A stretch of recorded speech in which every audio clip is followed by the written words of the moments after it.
All right, you ready, Jimmy? Yeah, I'm ready. Okay, you're typing away. All right, here we go. Sorry, I was born ready. Welcome back, everybody, to another episode of King of the Court. We are your hosts, Tyler and Jimmy Miller. you got a Lehigh cap. Yeah. Is that the Hyven Pines or whatever? No, it's not. It's actually a guy, you might know him, Brad Hohen. You know the Hohens, Dan Hohen? Yeah. Brad is a graphic designer. Wow, shout out. And he designed this. Yeah. Nice. Look Pretty at that. sick. We got to get him to do a KOTC hat. So I reached out to him to do some KOTC designs once, a while ago. And it was not cheap. I guess he's very good at what he does. We got to get more people to sign up for all access, I guess, before we Yeah. So I guess that route. I guess this isn't Fiverr or whatever it's called. You know what had me absolutely dying this last weekend? What's that? Do you wear a toupee? No, but I saw it. The boxing match. I was dying. Yes. How funny is that? He got the hair knocked off his head. Incredible. So there's this boxing match, and this guy gets hit in the face, and you totally see a freaking flop. Yeah. You know what's crazy about that toupee too? Are there a lot of people wearing toupees? Comment in the description if you're or in the comments. No, I think the big thing now is people are going to Turkey and they're getting hair implants, restoration. hair plugs. Yeah. Yeah, it's cheap there. Yeah, it's cheaper and they do like hair restoration surgery. But the freaking toupee. But the toupee is crazy. I thought toupees were like a thing from the 70s Is or that the Agassi, 80s. Andre Agassi? Yeah, like that's insane. Oh my gosh, I was dying. So funny. Yeah. All right, welcome back. Thank you to the title sponsor of the King of the Court podcast, which is Club Pickleball Mastermind. We love Club Pickleball Mastermind. They bring a wealth of knowledge to people who are interested in running pickleball businesses or who are currently running pickleball businesses. Reach out to them at Club Pickleball Mastermind. Use code KOTC. I have a friend that does like individual masterminds just for like the kind of the bro type, and they're reposting the pictures. I bet I know who your friend is. Does he live? Yeah, down south. Yeah. Yeah, and they just did a mastermind, and those masterminds are weird, dude. They like do these weird games. They do like cold plunges and stuff like this. They swing from the arch in the lab. Yeah, dude. This mastermind, Club Pickleball Mastermind. They actually bring you valuable information. It's not a cult. They tell you how to operate and run businesses efficiently with a track record of doing it. Yeah. If you're interested, reach out for a free phone call to figure out if you are a good fit for them. You know what's kind of dope too is like they do the in-person mastermind. Is it once or twice a year? I can't remember. It looks like the in-person one's coming up. In March, yeah. March. I think we might actually bomb it. We might go out there and make an appearance. Oh, yeah, that'd be sick. So, yeah, that one is coming up in March, but you get 3 days of training. Yeah. They actually have Court Reserve come in and talk about, obviously, how to use. So for those that don't know, Court Reserve just got like a $54 million investment in private equity money. So, obviously, they're doing something right. So, they come in and they train you on how to use Court Reserve and to keep your courts full to maximize your money. They cater food for you. You get swag bags and bonuses. You actually get to go through Club Pickleball USA, which is one of the most successful facilities in the country. They show you what they do, how it works. And then you get all those mastermind calls as well. So check it out. I mean, look, coaching, the big thing is there's so many coaches out there. There's so many people out there that, coming from a mortgage background, which is funny because Devin comes from the same background, who runs Club Pickleball Mastermind. Yeah. And mortgage coaching has always been invaluable. Like the best loan officers, I've always had coaches. But you have to have the right coach. Yep. And that's what they do. So if yourself or somebody that's interested in starting a pickleball facility or currently running one, reach out to them, Club Pickleball Mastermind, use code KOTC. Also, if you're interested in buying any paddle, bag, equipment, go to clubpickleballshop.com, use code KOTC. The best pickleball discount code out there available. Also, kitchpickleball.com, use code KOTC. They are the exclusive provider for KOTC merch. By the way, did you know Club Pickleball Shop, free shipping on orders over $50. Yeah. What? And wait, next day shipping. Wow. Next day. If you want that stuff right away. Free next day. There you go. Boom. Check them out. And 30-day return policy. Kitsch Pickleball, the exclusive distributor for KOTC merch. Go check them out. Use code KOTC. KOTC code for MLP events, which is KOTC26. And then for PPA events, we also have those unique codes. Click in the description below. And we are on Cameo. We have not done a Cameo for a little bit. So Valentine's is coming up. Let us do a Valentine's Cameo for your loved one. Yes. I will put on some Cupid wings. I will bring my arrow. Boom. And I will steal their heart. Last but not least, we are growing with our All Access program. Thank you for the support. We have a 3.0 and a 6.0 category. I'm only a 3.0. 3.0, but you can sign up. You can pay to be a 6.0. We do some great content. We have a Discord. We have giveaways. And we did an exclusive with Layne Sleeth, which was released early to the All Access members, like 3 days before the public. If you want to know the creepiest DM, maybe in the history of pickleball, that someone has received, check out All Access. But also, that Layne Sleeth interview. It is wild. Thank you for the support. We love our All Access members. You know what I want to do? What? I want someone to hire us to do a breakup Cameo. That would be bad. Like we break up with Sydney Steinecker would have been the one to do that. Oh my gosh, we broke up with Colin for her. That would have been incredible. Sydney, you missed opportunity. All right, here we go. Did you know she sends a breakup box? Jimmy, this is Sydney. How are you? Can you create a video of breaking up with Colin for me? I'll pay you $100. Give me a teaser of what it would be like. Honestly, I would probably... Give me a teaser. If I was Sydney, okay, if I'm a girl, I'm a female, okay, I would probably create a video. So this is if Sydney's breaking up with Colin, not if I'm breaking up with Colin for her. And I'd probably stand in the bathtub in like a swimsuit, a bikini, okay? And I would pour milk all over me.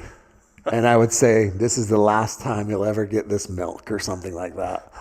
And send it to him. AI. We can do it with AI. Yeah. That's what I would do. Did you know she sends out breakup boxes? Yeah. I feel like that's a little bit weird, but yeah. But do you know what's in them? Yes. Yeah. Like what? Some things that you get at gas stations oftentimes. Some food. Probably some candy.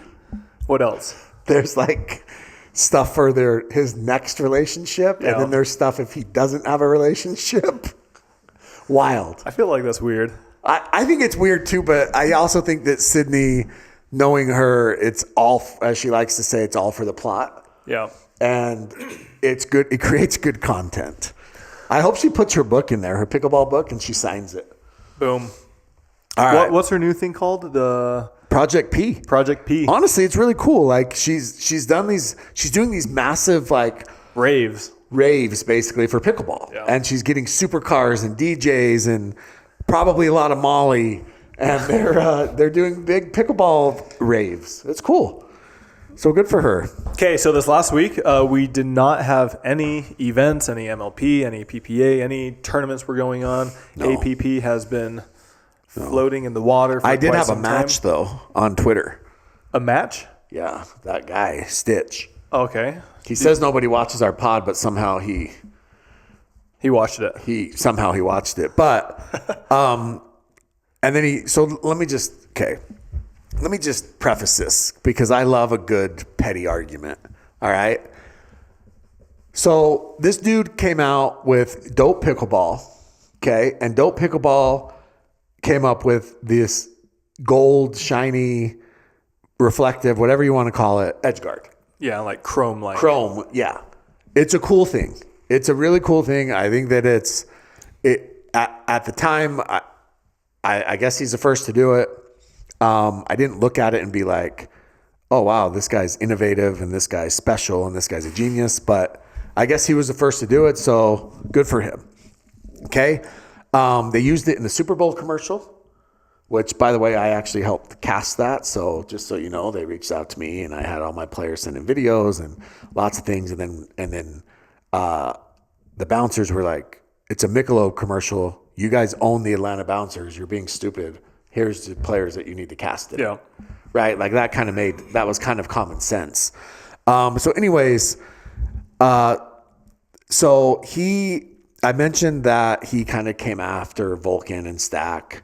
I assume it's because they're using shiny edge guards. I don't even know. I don't know why he's so upset. But he started blasting me on Twitter, which is fine. I can take it. But I just want to mention a couple things, okay? Number one, I'm not knocking the dude's hustle. If you came up with something cool, congratulations, okay? But there's also levels to things, right? Like a shiny edge guard is not, curing cancer. A shiny edge guard is not, whatever. Like you didn't have some sort of breakthrough where you literally changed the world, okay? So that's the one thing. Like let's keep things in life in perspective. He did say that I've never come up with, what did he say? I've never developed or came up with anything as cool as he or as disruptive. I don't even know what word he used as he has. Mm-hmm. And then he starts talking circles around me. Like, bro, I really don't care, but I just want to be clear that like, congrats, that's great, but let's keep things in perspective in life. Like it's, it's an edge guard that's shiny, right? Like, I don't know. I guess I'm just confused by that. Here's the second thing. If you get in an argument with someone, and I am guilty of this, so let me just preface that I am guilty of this. And number one, you go at somebody's appearance, okay? Mm-hmm. So he found like an old Twitter post, and like started coming at like my weight, right? Saying something about, the size shirt I was wearing. Like, bro, I get it. Like I am a big dude. I'm not scared of that. That's who I am. It is what it is.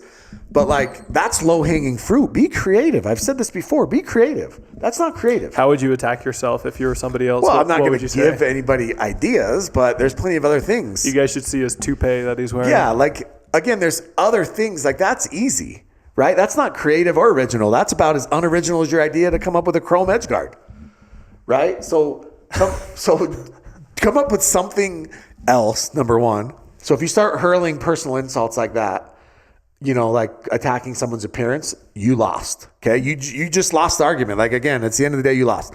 Number two, if you start calling people names, okay. So he started calling me bitch boy, which where I come from, you call someone a bitch, you get knocked out. Like just, it is what it is, but he's going to say it anonymously on the internet because that makes him tougher. But if you start calling someone names, you lost the argument. Right? So those are the two things I just want to say. And I'm not saying that I'm not guilty of this. When I was 7 and 8 years old, I used to do it too. When I lived in my mom's basement, those are the things that I would do too, right? When I was unemployed and didn't have a job and I wasn't an adult, I would call people names and make fun of their appearance too when I was losing an argument. So it makes sense why he's doing that. But again, my point is, if you start to do those things, you automatically lose. Like that's an immediate L. Pull out the rule book, say you lost. Yeah, you just lose. Like that's it. Like that's the loss. Now, if you have something clever to say, if you have something funny, I'll actually give you props for it. I really will. Like plenty of people have ripped on me and it was funny. And I've said it and I've given them credit. That was not it. Okay? So that's all I'm going to say about that. Congrats on your shiny edge guard.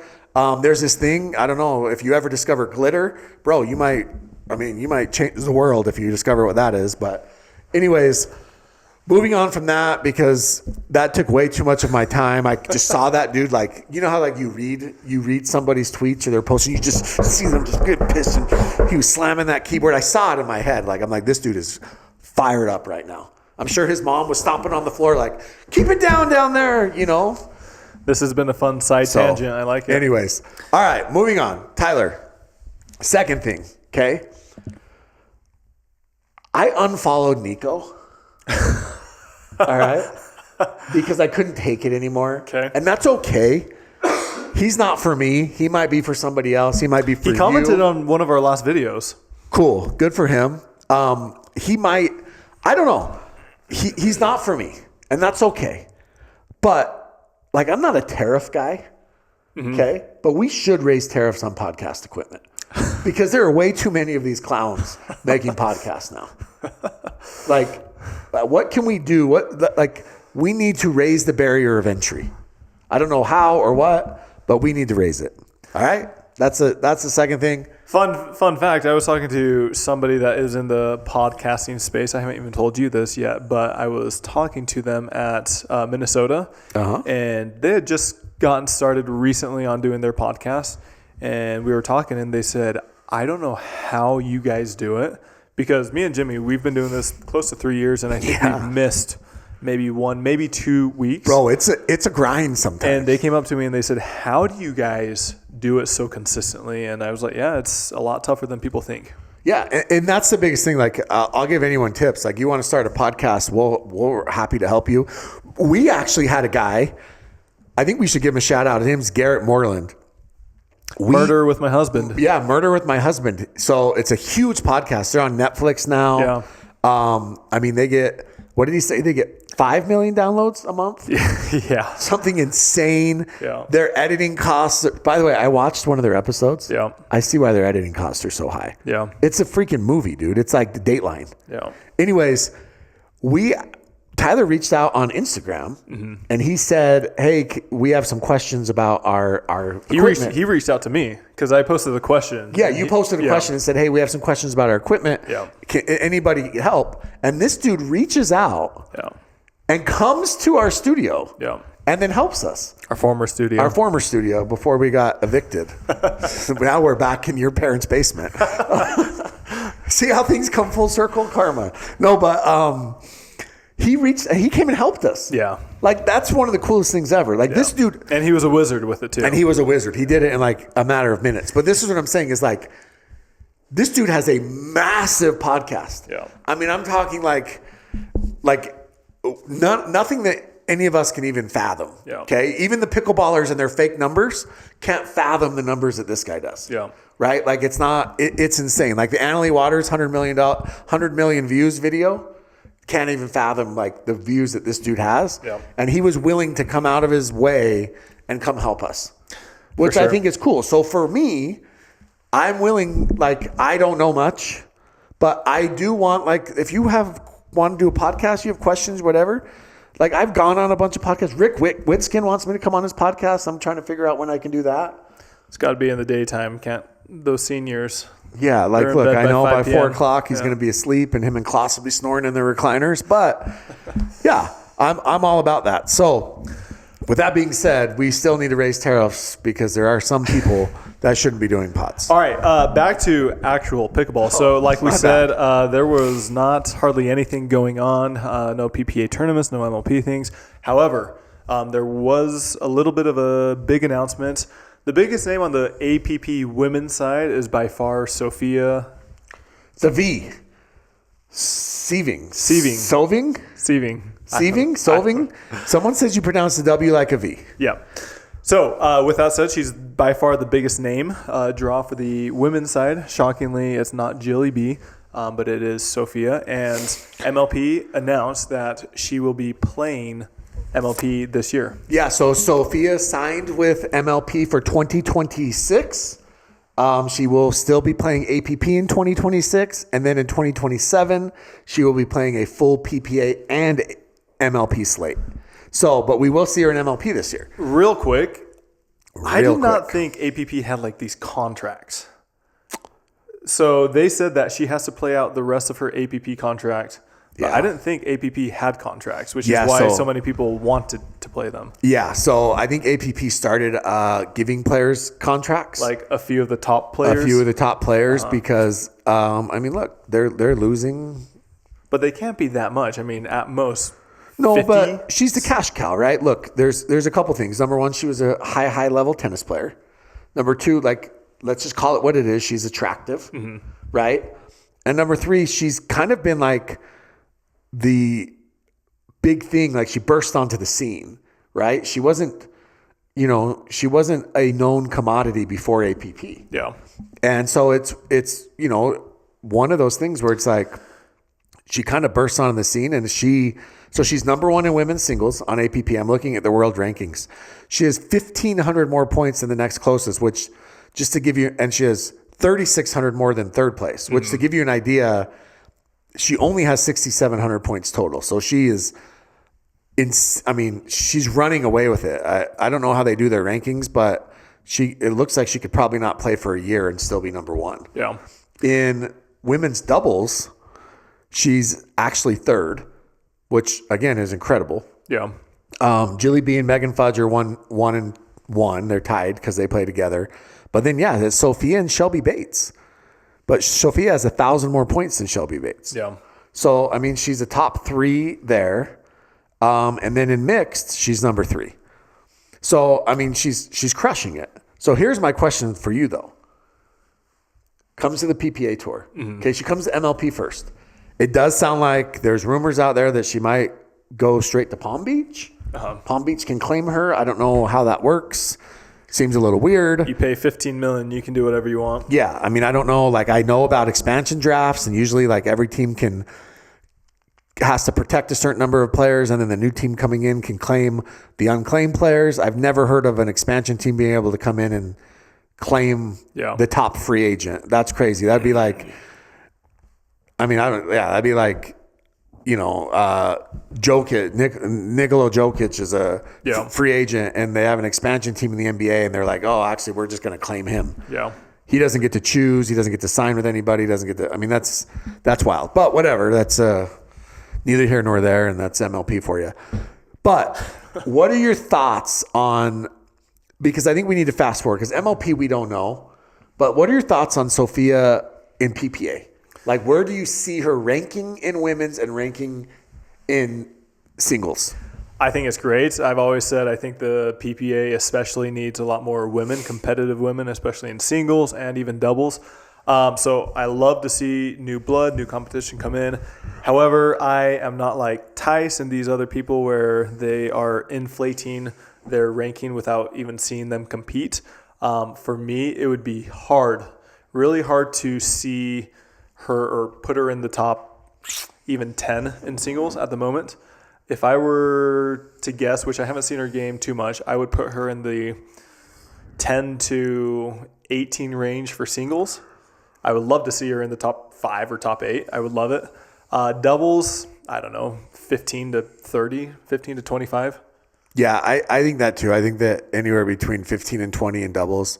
I think she can get top 10 in singles. I actually think that she's going to be like that Brooke Buckner area, 5 to 8.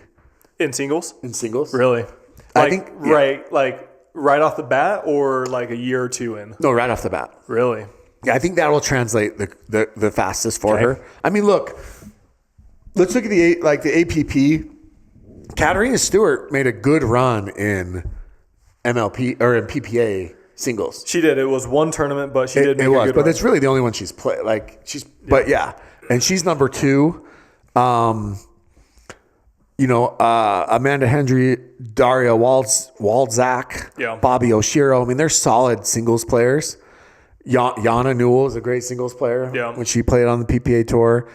Obviously, Simone, as age has caught up to her a little bit. But, she's leading a pretty decent group. So I could see her breaking in and being good right away. I would love to see it. Honestly, I would love to see new faces out there. Going back to Will Howes, because he was in this situation a year ago. Yeah. And it's a little bit unfortunate because he did get injured in the last tournament. Yeah. But up until now, would you put him in the top 10 for singles? No. I wouldn't anyways. Would you put him in top 10 for doubles? No. Okay. And so I think a lot of people were saying. We have enough history of Will Howes. That's the thing. We don't have enough history of Sofia. Well, we did, but there were still a lot of people saying he's top 10. Yeah, and I'm not saying he doesn't have top 10 potential. I think he's probably 15. Okay. 12 to 15 would probably be a safe. But look, Will Howes wasn't great with Zane, right? He wasn't great with Noe. Like, they were good, but I wouldn't say that they were great. And I think top 10 is great. And, I think the top 10 men, look, we know who the top 8 are. Right? Yeah. The top 8 are the same top 8. They rotate around, and those same top 8 are there. And then 9 and 10 fluctuates a little bit. Yeah. But I mean, if somebody told me that Noe was in the top 10, I probably wouldn't argue that with how he's played. So assuming she does play MLP, which it looks like that, how much weight would you give her performance on her MLP? So, for example, if she does well, would you say, okay, yeah, she's a top 5, top 10 player? If she does poorly, would that affect your judgment as well? Yeah, I mean... Or does it not really matter? Because MLP, in my opinion, is quite a bit different. It is different, but it's going to depend on who she plays with, right? Uh-huh. Like if Palm Beach comes out and it's Sofia with, you know... It just really depends on who she plays with. I can't imagine Palm Beach is going to put together like this insane roster. From what we've heard, they will most likely be picking up 2 people that we're aware of. Yeah. And so I don't know who they could pick up to complement those people. That would make them a top 6, top 8 team. Yeah, I mean, I think that it's a really good question. I would say that, you know, they got to go spend money on these free agents are, right? Now, there's a lot of talk that Tyra is going to be one of them. Mm-hmm. You know, if Tyra ends up being a free agent. But I actually don't think that Dallas is going to let Tyra hit the free agent market. Mm-hmm. I think Dallas is going to move her, or they're going to move J-Dub and Georgia. Okay. Like together as a package deal, mm-hmm. and move the 2 of them to Columbus or to a different team. I don't know why I feel that way. I don't have any inside info, but I could just see them doing that as like a package, some sort of package deal. So look, if it's Elise Jones, this is just totally random, and Sofia, mm-hmm. right? You know, she finishes 500, then you're probably like, okay, that's decent. Mm-hmm. But I don't think you can tell a lot, right?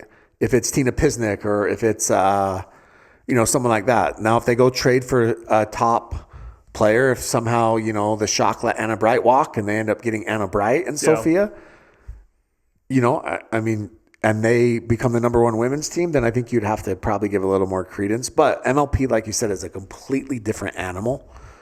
And it'll be interesting to see how she does. The other thing is in Dream Breakers, mm-hmm. I know a lot of teams are going to jump at this. And we've talked about this. A lot of teams are going to jump at this like single specialist. Yeah.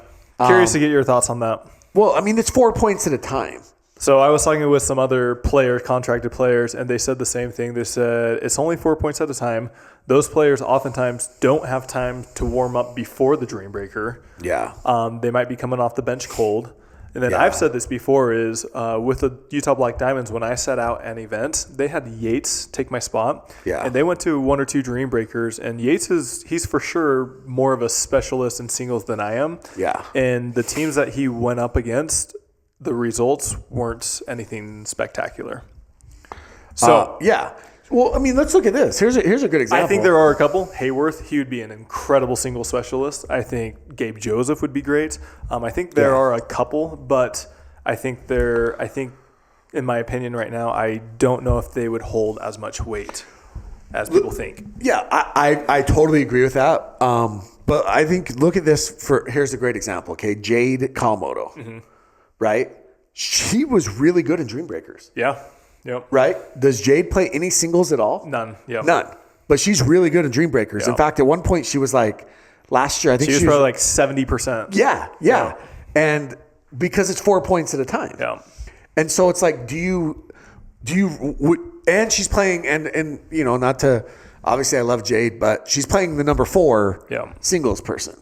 So it's like, do you want to sub her out? Yeah. You know, for someone who's a single specialist. Because here's the other thing about single specialists, Tyler, and you know this. They're going to take more risks. Mm-hmm. They're going to take more inherent risks. And in rally scoring, do you want the person that makes balls or the person that takes more inherent risks? Yeah. And I think that's something you definitely have to weigh out. Because we did have Hayworth on our team. And while he was great in singles, mm-hmm. there were times that Hayworth would go 4-0. Mm-hmm. But there was times he would go 0-4. Mm-hmm. Because... Again, and that's massive coming from the number 1 singles player. Yeah, exactly. Yeah. And the reason for that is because, again, he's going to take more inherent risk. I mean, Rafa Hewitt, right? We had Rafa on our team. Rafa same thing, right? Rafa would, he could get hot and that goes the same for every player, but there is something to be said for that player that's going to grind out a 2-2 every single time. Yeah. So, all right, big shout out to our next sponsor, which is C&D Pickleball Nets. We love their nets. They make great pickleball nets, very quality, very durable, very everything that you could imagine. Yeah, best nets on the market. Yep. They're handcrafted here in Utah. Their top of the line net, it is quite pricey, but you get what you pay for. But they also have a couple different other options to choose from. The Challenger net, which is the same quality of construction, but it's a little bit less expensive. Is it the Challenger or is it the Challenger? Challenger. Yeah. Yep. So I'm about to die. I got a you okay, bud? Scratch my throat. Yeah, so it's the same quality, just a little bit less expensive. If you're looking for something different, Tyler's going to leave because he loves this Challenger net so much. But I mean, they're portable. They have cast iron wheels. I mean, dude, they spare no expense. Did you know, Tyler? Indian Wells, California. Mm-hmm. They're the official net of Indian Wells. Wow, did you know that's that? Saying something. If you go to Indian Wells and you play on their pickleball courts, they have C&D nets. Go check them out, bestpickleballnets.com. Use code KOTC. As we mention all the time, they do work with individuals, families, facility, churches, whatever it might be. You don't have to like own a facility like to buy one of these nets and go like, we need 50 of them. You literally I guess the majority of their business is one-off. So yeah. Also use code KOTC. They'll do an in-ground net system. And also tell them when you order a net to throw in some picked performance, no apologies nutrition. Okay. It's pretty good. Okay, Jimmy, do we have anything else on the docket today? Yeah, Tyler, we do. What MLP Trades. There's been a lot of trades coming down in MLP. Okay. So we did have Sofia signed, but there's also been quite a few trades. Okay. So how do you want to go about this? Do you want to go through every team and just say who you think is going to get dropped? Yeah, let's talk about it. Then or we'll discuss do you just want to talk about? Yeah, let's just go through it and then we'll discuss if they've made a trade or not. Okay, so let's try to zip through this as quick as we can because there are a lot of teams to get to. Yeah. To begin, give us an overview, a layout. There's nobody better to do this than you, as you are a GM of the California Black Bears. But to reiterate, how many premier teams are there? 16 premier teams at this moment? Well, at this current moment. At this current moment, there's 17. Okay, so there's 17 premier teams. And last year, there was 5 or 6 challenger teams. There were 6 last year. So last year, there were 6 challenger teams. Okay. Mm-hmm. Tell us, where do we stand and where do we go from here? Sorry. Oh, yeah. 6. Yeah, so look, the Night Owls moved up. We know that, right? So that drops us to 5 challenger teams. Okay. Night Owls won. They moved up. Nashville Chefs did not compete in the MLP Cup. There was a lot of rumors out there that the Chefs, maybe they didn't pay their league fee. Maybe I don't know. Maybe they didn't sell sponsorships like that was promised. Who knows? But, Jared Paul probably knows. Yeah, Jared Paul would probably know. I mean, so the Chefs, it remains to be seen if the Chefs will exist in 2026. If I had to bet money on it, I would say they do not exist in 2026. Okay. Do they come back in 2027? It's very possible. So just taking a year off. Yeah, just going to take a little break. Now, this is interesting because there is a precedent that was set for this. The NFL, Tyler. Okay. When they first started the NFL, there were several times where teams would take a year off and then come back. There was even a time where teams combined for a season. How long ago was this? Like 50s, 60s? In the 50s, yeah. Uh-huh. So the Pittsburgh Steelers and the Philadelphia Eagles actually combined for a season. Okay. People don't know this. You know what they were called? What? The Steagles. Really? Yes. True story. How was that spelled?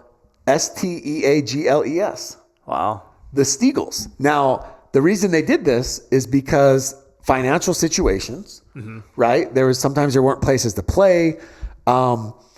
the Giants at the time, the New York Giants, were selling out every game. Everybody wanted to play in New York.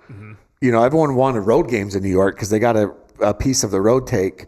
But a lot of the home facilities just weren't selling a ton. And so there was at times where, and then there was a war. So there wasn't enough players during the war, things like that. So they actually would combine. Yeah. So it's oddly enough, there has been a little bit of precedence. Now, so in 80 years, pickleball fans will come back to this moment and say they set out for a year. Do you remember when the Chefs and DC combined and they became the Chefs? I don't even know. All right. So right now, we're going to make an assumption that the Chefs don't play in 2026. Okay. That leaves the Black Bears, DC, Bay Area, and Florida.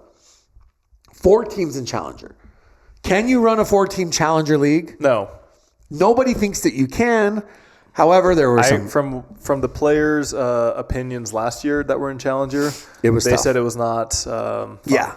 So ideally, we hope everybody ends up in Premier. We actually don't know what's going to happen.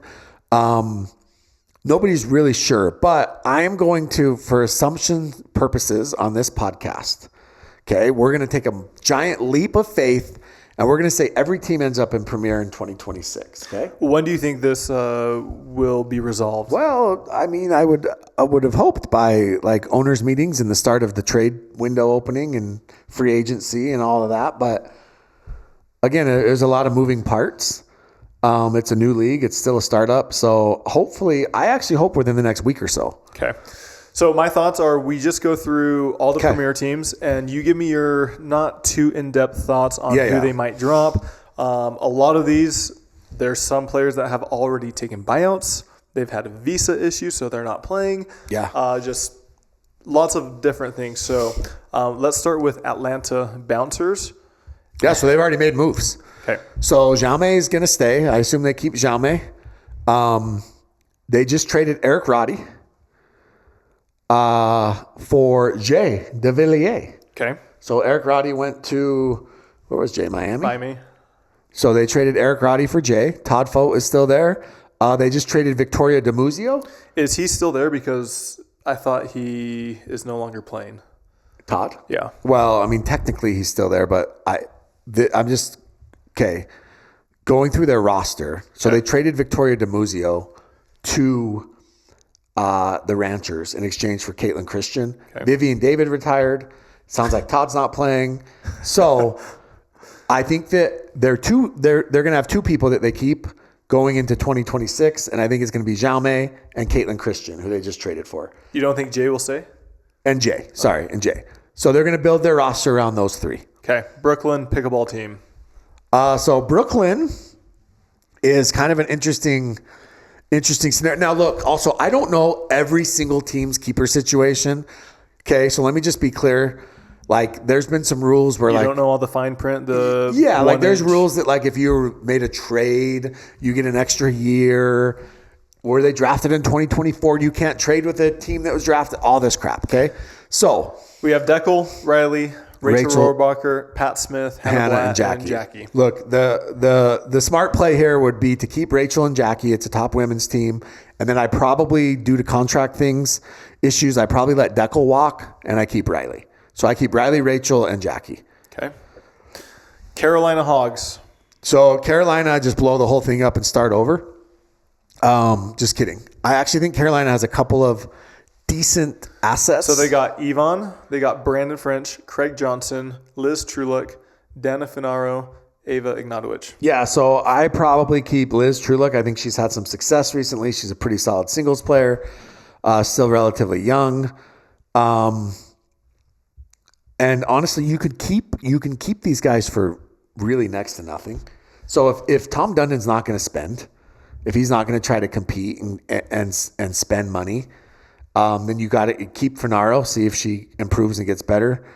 You could keep Ava, see if she improves and gets better. Yvonne and French are fine. So if you're not going to spend, I would say they're going to keep French because he's tight with Dundon. I actually think he's the GM, so he's going to keep himself. And I think they keep Liz and Donna Finaro. Chicago Slice, their team ranking is number 11. They have they have Hunter Johnson, Yeah. James Ignatowicz. So they just traded Hunter. Yeah. Traded Max Freeman for Hunter Johnson. They still have James Ignatowicz, Vivian Glosman, who are no longer. So James is gone. Glosman's gone. They're going to be booted. They're kicked out. Carlos De Lauda. Yeah. So Carlos is technically their coach and GM. Callie and Pyrina Imperato. So they also traded for Zane Navratil. So they're going to go into next year with Hunter, Zane, and I would assume Callie, but I actually think they're going to let Callie walk because her keeper fee's too high. Do you know what it is? No, it's 100 and something thousand. Okay. So I say that it's only going to be Hunter and Zane. Wow. That's it. Okay. And then they start over with everybody else. Columbus Sliders sliding in at number 5. Yeah, so defending champs, right? So the defending champs have some difficult decisions, right? You have Andre, CJ, Paris, and Leia. One of them's got to go. Can they not cut one of their 5 or 6 players like Ross or Marcelo? Well, but you only get to keep 3. Okay. So some teams get to keep 4 if they made like a certain trade. This is what I'm saying. There's so much nuance to all of this, right? Yeah. So I think that Columbus, Andre, CJ, I feel like are definites. Now it comes down to Paris and Leia.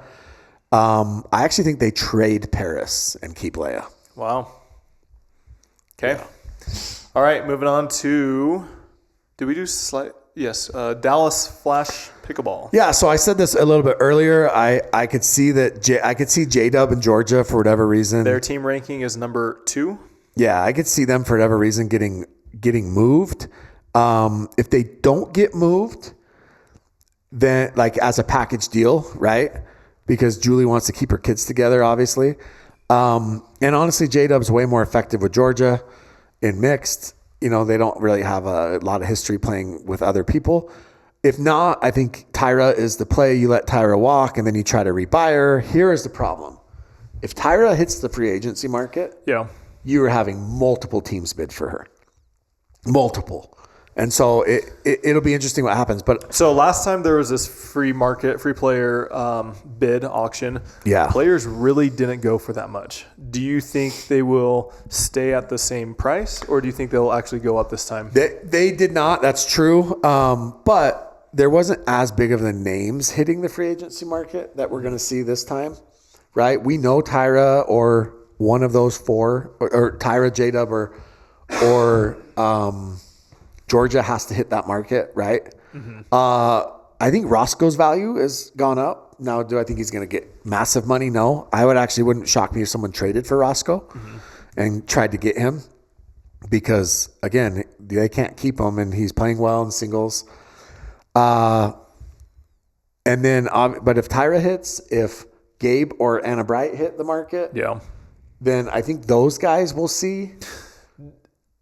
Do you know if so there's so many different rules that come into play. If somebody's picking up somebody from free agency, can they only keep them for X amount of time again? 3 years. So you can only keep somebody for 3 years, no matter what? Yeah, 3 years. Why do they have that time limit? Well, I think it's just like in other sports, they don't have time limits. Like after the rookie year or whatever, there's no time limits, right? There is. You sign them to a certain number of years. Yeah, but that's not regulated by the league, is it? It's not. But most people sign players to, you look at their age, you look at their like when they're going to hit their peak, you look at the amount of money. Yeah, but what I'm getting at is I feel like that shouldn't be a league rule. They should let teams say, "Hey, we're signing you to a 2-year contract, a 5-year contract." I agree with that, but I think. The reason I think that it's all set at 3 years is because the league pays the salaries as opposed to the teams, which is where other sports, the team pays the salary, right? So, I was talking to some investor guy that was wanting to get into MLP, and he didn't know that, for example, the team that had Annalie, that they could only keep her for X amount of time. He's like, why would I want to invest in this team if these star players are getting traded every few years? Yeah, for sure. All right. Did we do Vegas? Yeah, we did Vegas. Oh, no, we did not do Vegas. Okay.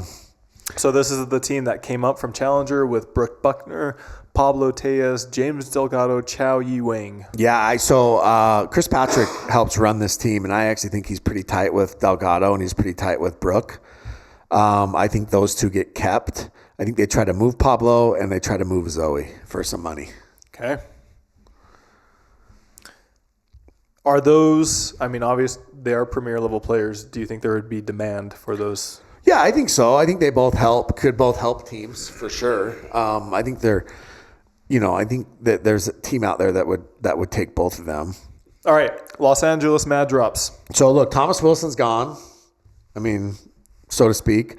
That team's going to be Max Freeman, Ben Johns, Catherine Parento, Jade Kawamoto. However, I think that the Mad Drops are always scheming. Conniving's probably a bad word. They're always scheming. And so I could see the Mad Drops making way more moves. I could see a big splash coming. Like I said, big drop coming. Like big drop. Like I said, Paris maybe from Columbus. I could see the Mad Drops trying to acquire Paris, right? Play her next to Jade. I don't know. But as it sits right now, like Jade, assuming if she doesn't get traded, I mean, she gets to play with Ben. That's exciting. Because you're not going to put lefty-lefty, right? With Max and Jade?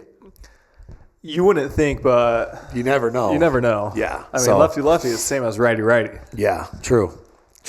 So, yeah, I think there's something coming for the Mad Drops. Okay, Miami Pickleball Club. All right, so we know they traded Jay DeVilliers.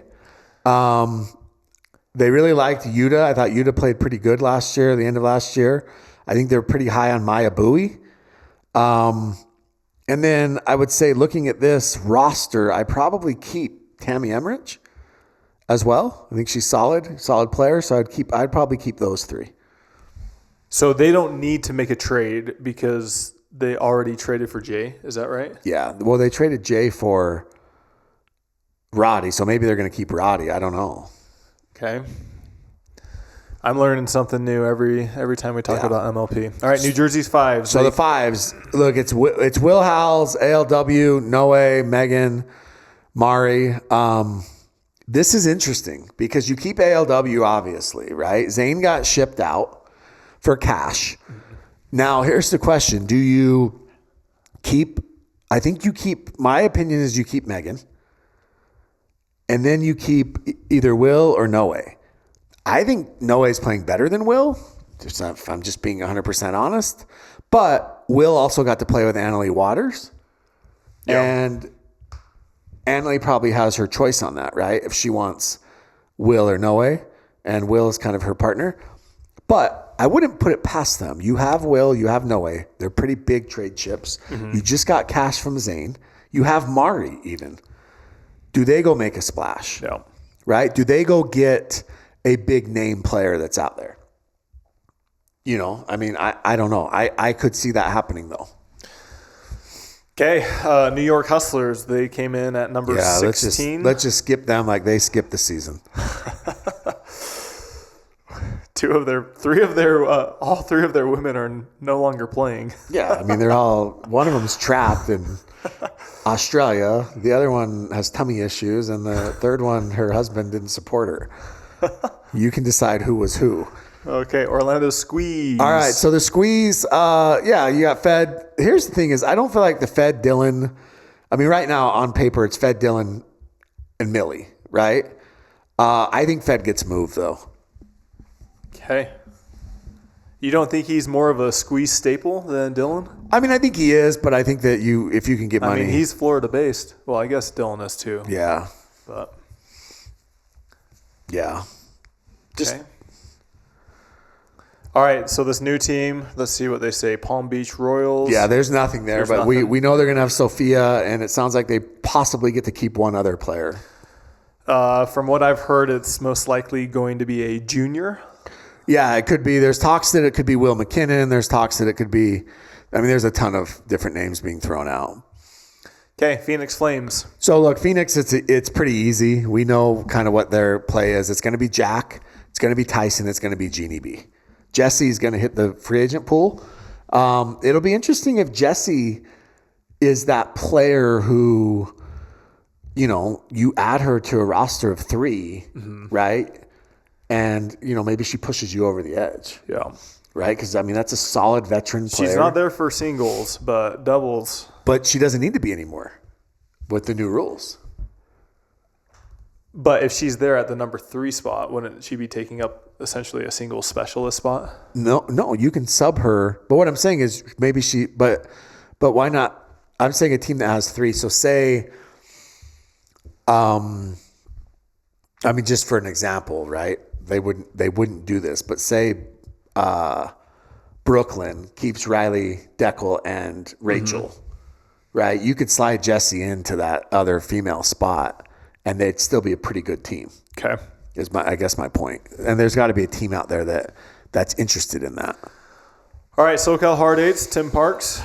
Yeah, I mean, I think we need to start calling it Rick Chan's team, just because Tim Parks is, he's kind of lost the fire.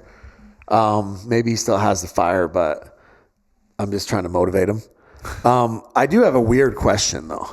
Why does Jelena Ingram's picture look like a freaking glamour shot? I was about to mention did she submit her own picture to the website? I mean, it looks like glamour shots. Like, the JCPenney catalog? That's what it reminds me of.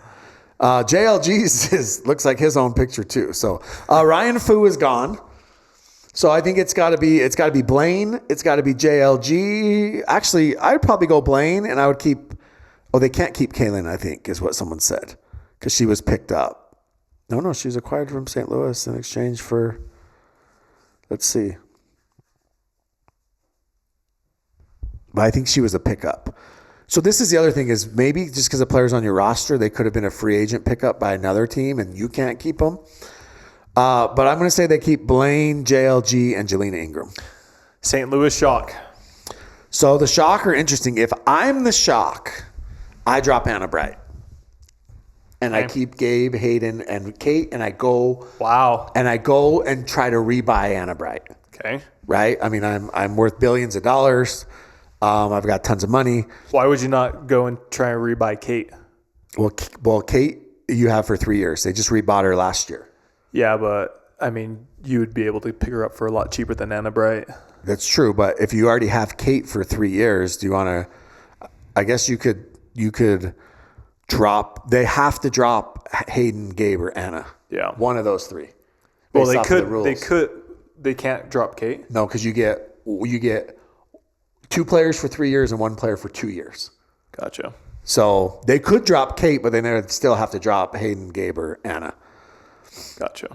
So you're they saying have to. Anna Bright. Yeah, I think I drop Anna Bright and then I go try to pick her back up. And the only reason I say that is because I actually think that if Gabe hits the free agent market, I mean, Anna Bright's it's going to get driven up too. So either way, you just got to know that you're going to have to spend. But I think if Gabe hits it, there's a lot of people that are going to spend insane money. I think AB too. But if AB hits it with Tyra and, say a couple other females hit it, then maybe it won't be as bad. All right, Texas Ranchers. So look, I think we got to give a little credit where credit's due, where the Onson's deal ended up being a good deal for the Ranchers. I don't know what's up with his picture either, but they did just move Caitlin It looks like Christian. a tennis ball. Dude, I think it is a tennis ball. It is. They just moved Caitlin Christian for Victoria DeMuzio. I doubt they keep Victoria DeMuzio. I know they did like Felicity DeLaura quite a bit, but they have Tina. So I think that this is a roster that is going to look completely different next year. Does Alshon stay? I think that Alshon stays, yes, and you build around him a little bit, unless let me just say this. Unless Dowagin's on the sideline. Well, Dowagin's gone, but unless the Fives want him. Because I could see the Fives wanting to pair Alshon with AL. Everyone talks about that, and I think it will go well, but they've never played a tournament together. No, I totally agree. I agree. I think it's just the rumors end up, yeah. Okay, last but not least, my own personal Utah Black Diamonds. Do you want to leave the room for this? Do I want to what? Leave the room for this? Sure, I might have to cry. All right. No, I mean, this is interesting because the reality is either you, Connor, Etta, or Elise have got to go. That's the reality. That's the reality of the situation. And I think it's gonna be tough for me. It's always hard to drop women, right? If you have a good women's team, I think Etta is solid. I think obviously Elise is solid. You have technically, based off of the rankings, 2 top 10 women, but you and Connor were the lone bright spot last year, playing together. So, I mean, 2 things we can say is that Chloe and Yates, see ya.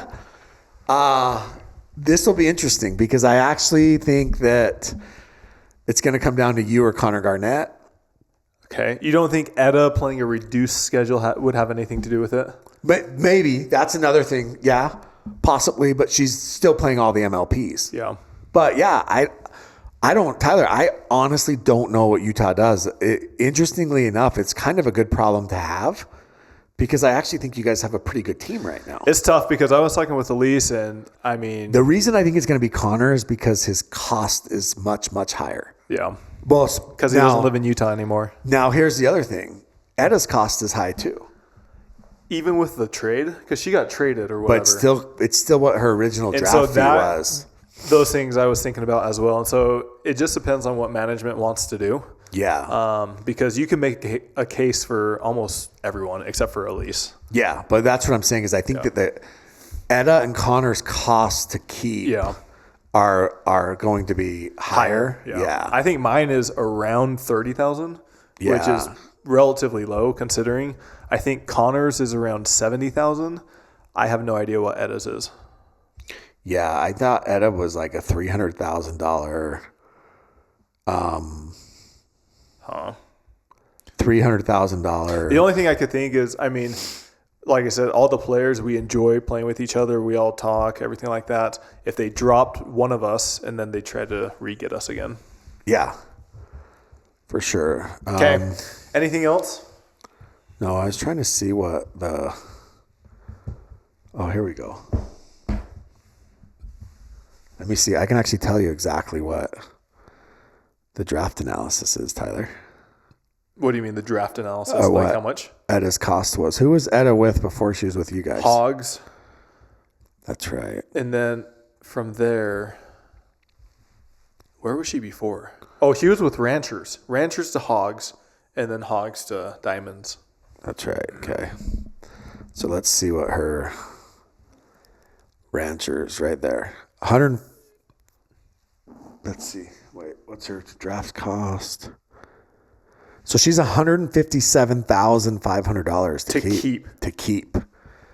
That's significant. Yeah, that's a pretty penny. Where Connor and you can keep you, Connor, and Elise for that amount. Yeah. Who was Elise with previously?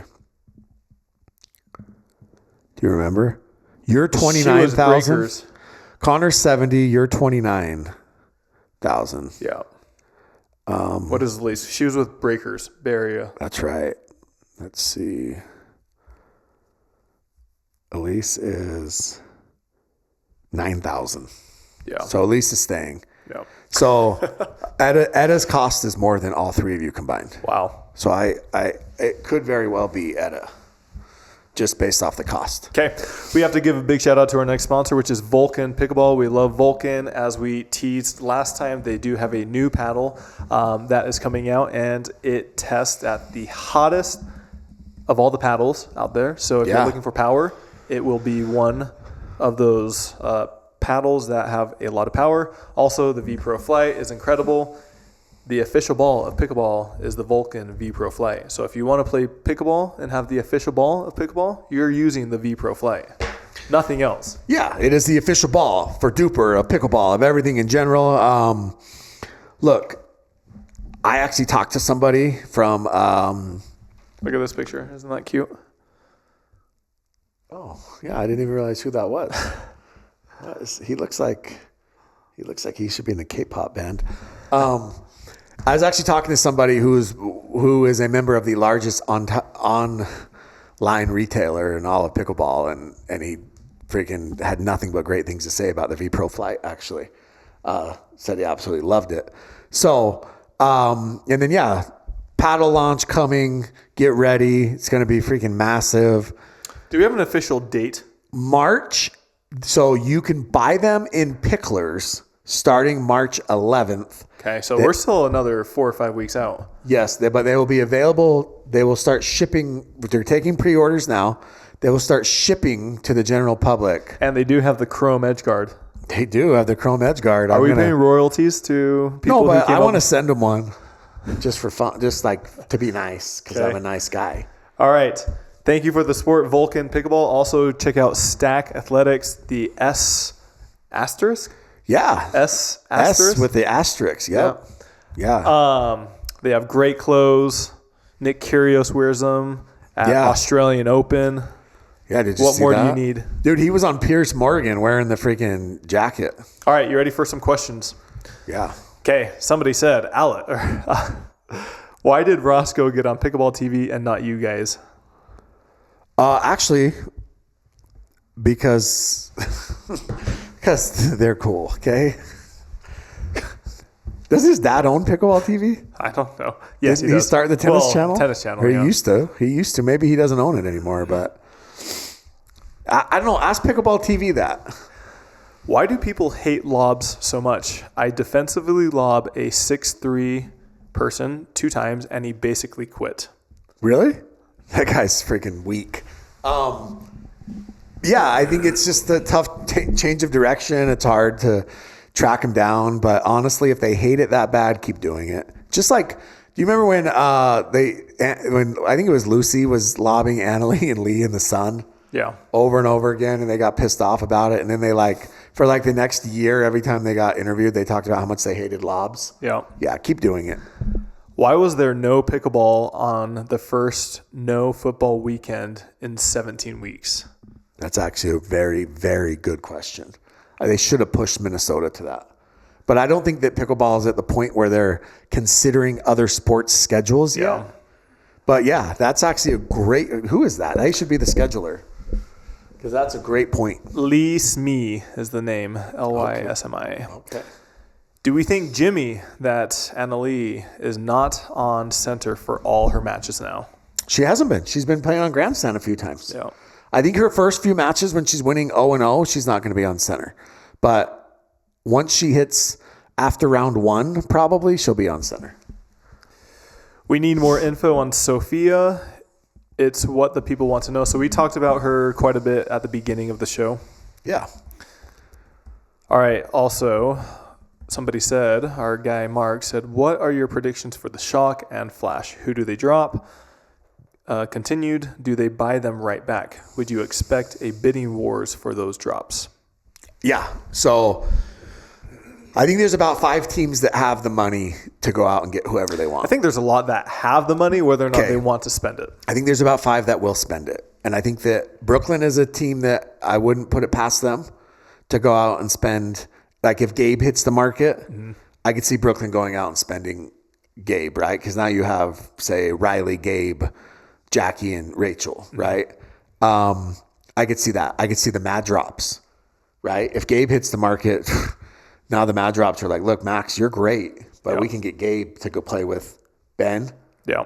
Right? What if the Mad Drops, even if the Mad Drops go out and they're like, we can go get freaking Anna Bright to play with Catherine or Jade. Yeah. You know, so I could see them spending. Obviously the Shock, obviously the Flash. The other team I think that's sneaky, and we saw them spend last year a little bit, was the Ranchers. I think the Ranchers sneakily could spend. And then Palm Beach is an interesting one because nobody's really sure if they're going to come out gangbusters and they're going to try and make some noise and they're going to spend tons of money. You would think so with the valuation that they came in at? You would think. You would. Or are they going to sit back and they're going to be like, okay, let's see what everybody else does. Let's feel it out for a year. So, yeah, it'll be interesting. Somebody said, the same person said, does Zane being traded from the Fives count as their drop, or do they still need to drop somebody? They still have to drop someone, I believe. I don't think it counts as a drop. They weren't going to keep Zane anyways. Why are tennis/pickle people so different than team sports people? More awkward, I feel like. For sure they are. Because most of them were homeschooled, okay? That's why. Most of them, you're playing a sport with one other person. You're not playing a sport with teammates. You don't have to worry about anybody else but yourself. And going back to it, like I mean this very, very sincerely, okay? Anna Bright just did a vlog. She was homeschooled for most of her life. Okay. Are you surprised? No. Annalie Waters. Okay.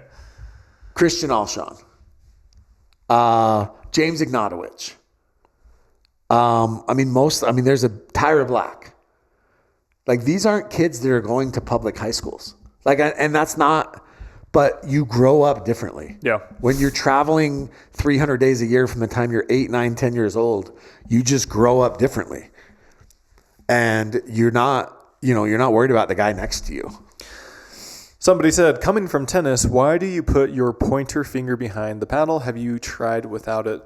So I do that. I hold up, I choke up on the paddle behind. For me, pickleball always resembled a little bit more of ping pong. And that's how I play ping pong, is with the finger up. A lot of other people, they come over with the tennis grip. And so I have tried without having that finger up there, and it just feels weird. It feels so different. And I'm sure I could get used to it, but it would take probably 1 to 2 months of just straight not doing it. The finger up there, it provides more control, but you do technically lose out on a little bit of power when that finger is up there. But you have plenty of power, like on your overheads. Yeah, I mean, I feel like I don't need power, but... Let me ask you a question, okay? Sofia. Going back to Sofia really quick. Mm-hmm. She was number 9 on the ITF junior ranking in the world, okay? She got up to number 455 on the WTA rankings in singles. Okay. And 125 in doubles. Okay. Where does that rank her amongst... like from tennis players converting to pickleball? Probably for women, probably right near the top, right? It's got to be at the top. Other than Jeannie B, maybe. Yeah. Tina was really high, yeah. but Tina has that big gap. So, and here's the other thing: Jeannie had a gap, right? Yeah. She had retired. Sofia this was in 2020, end of 2024. Yeah. Actually, beginning of 2024. So Sofia hasn't even been 2 years since she retired from tennis. Do you know who her first mixed doubles partner was at a PPA tournament? Sofia's. Mixed? Mixed. Let me think. I'm going to say... because she has played a PPA or 1 or 2. I'm going to say CJ Klinger.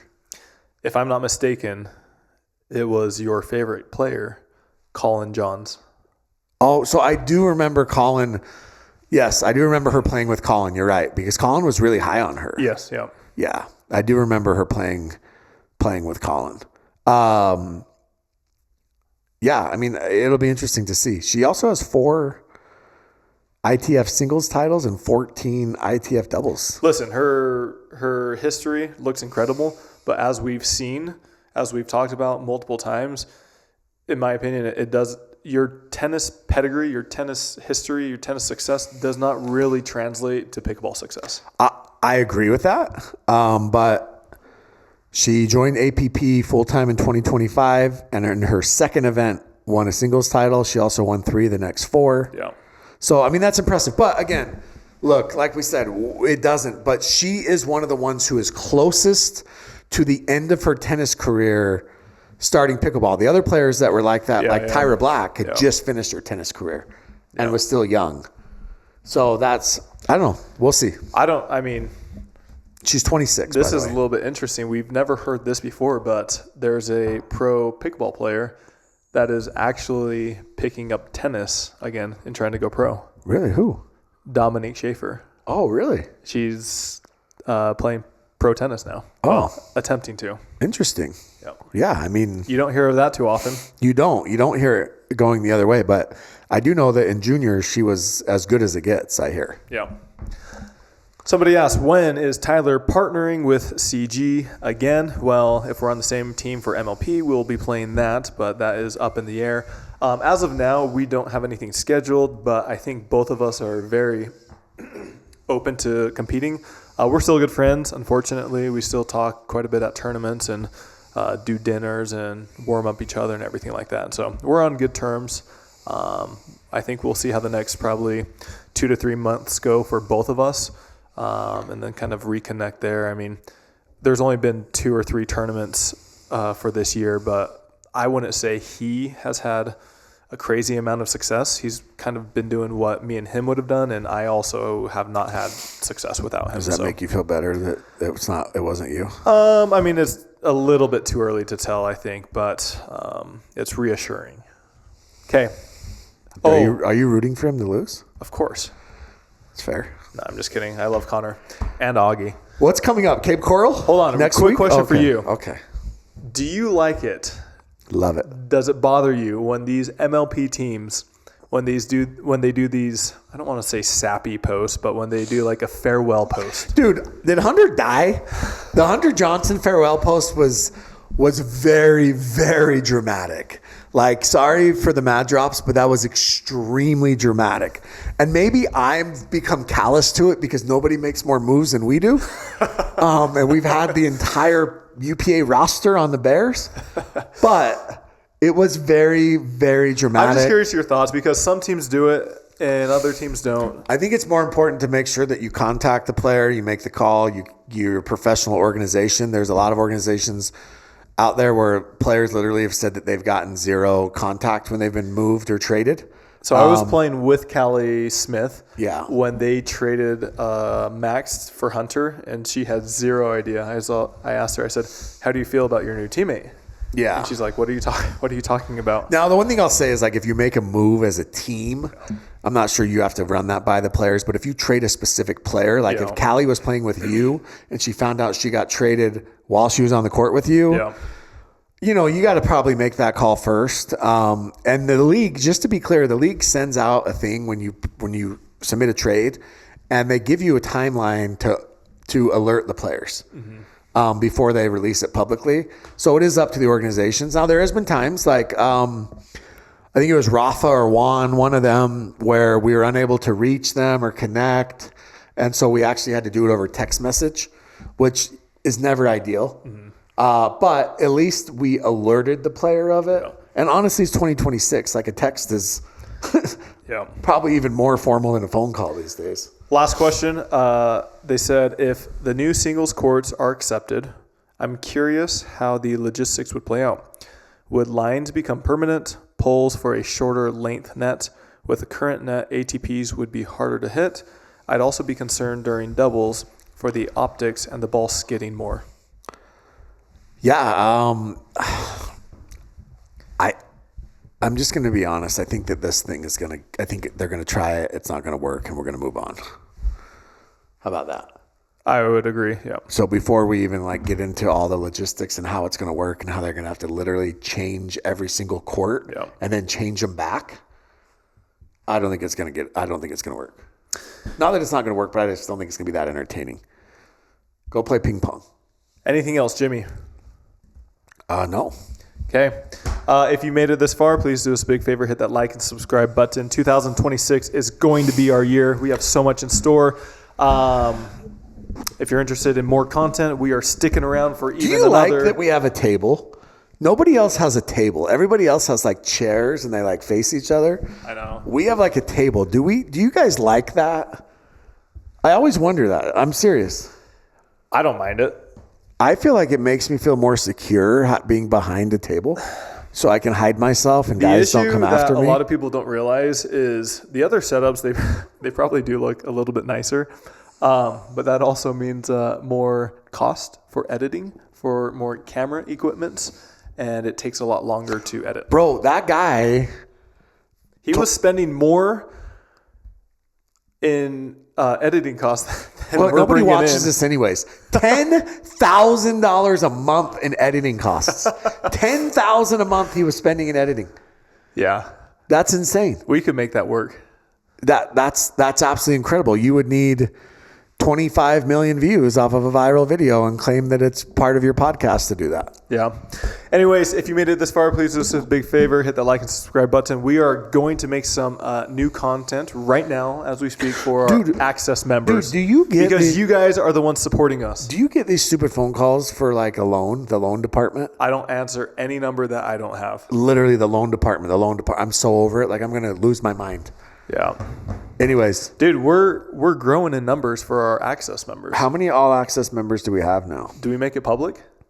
No, absolutely not. Okay. No, because one time. But we are growing, and also before we end, Michael Lloyd and Juliet engaged. Congratulations to the bear himself, Mikey. You should have been there as a GM. I actually, fun fact, I knew about it. I knew that the proposal was coming. He had told me previously. Did she know about it? No. Really? It was a surprise. Those are the best. He surprised her. I feel like everyone nowadays knows when they're not. Look at this. I mean, look how freaking beautiful she Benson looks. Boone, man. Benny Boone got down on one knee. Clearly there was a photographer. I mean, look how happy she looks. I mean, like truthfully, I've been to a lot of dinners with these guys, so we're gonna reminisce for a minute. I'll get a little sappy for a minute, but I've been to a lot of dinners. I've spent a lot of time with Mikey. They're perfect. They're the perfect couple. Wow, perfect. And they are great people, and those are the people in life that you truly root for to win. Like, you want them to win. Dude, my foot is stuck. Because they're good people. Now, Tyler, on the other hand, gets his foot stuck under a desk. This is why we shouldn't have a desk. We should just have chairs that face each other, and people can see your dogs when you wear Birkenstocks. Let's go. But anyways, congratulations, Mikey Lloyd. All right, we will see you guys next time.